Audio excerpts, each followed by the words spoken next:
Welcome back. Before we begin today's step, grab a physical notebook, a pen, and pull up a specific active business project in your mind right now. Today's session is about establishing a baseline of truth. We are going to strip away guesswork to confront the objective reality of that project's demand. To do that, we look at card number 6, surveys. As creators, our imaginations naturally lie to us about market demand. We fall in love with our own ideas. A structured survey forces us outside that bubble to measure actual, verifiable interest. The first hurdle we have to clear is separating our ego from our pricing models. We often assume that because we worked hard on a product, the market will naturally value it the same way. As the text on the card reads, value is not determined by those who set the price. Value is determined by those who choose to pay it. That is a principle from author and motivational speaker Simon Sinek, and it identifies the core problem with assuming demand without asking the customer.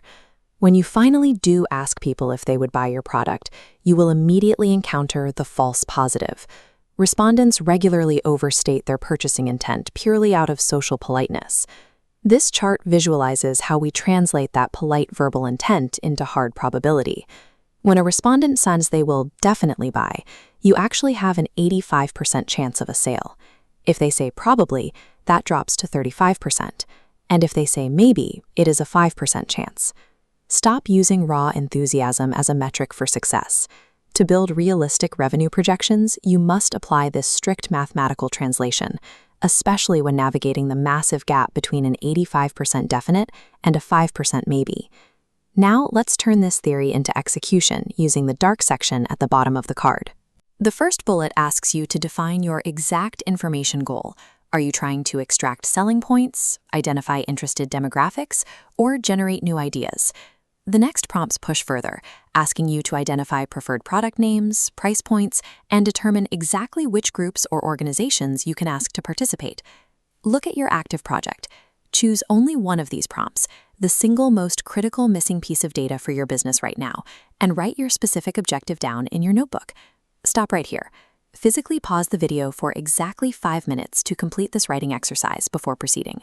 Forcing yourself to isolate and write down a single strategic decision cuts through analysis paralysis. It gives you a highly specific survey objective to work with. Welcome back. As you drafted your objective, you likely hit a roadblock on that final bullet point about finding groups to ask. This is the cold start problem. You know exactly what data you need to gather, but you do not have an existing audience or an email list to send the survey to. The solution is to borrow an audience. You need to locate where your target demographic already naturally gathers online or offline, whether that is a specific subreddit, a trade forum, or a community center. Reach out directly to the admins or leaders of those spaces. Pitch them to host your short survey in exchange for offering a tangible, small incentive directly to their members, like an exclusive discount or a small gift card. This graphic shows the core operational rule to keep in mind once those answers start rolling in. Always apply the translation metric. Definitely is 85%, probably is 35%, and maybe is 5%. Receiving hard, realistic data early in the process, even if it contradicts what you hope to see, allows you to pivot safely.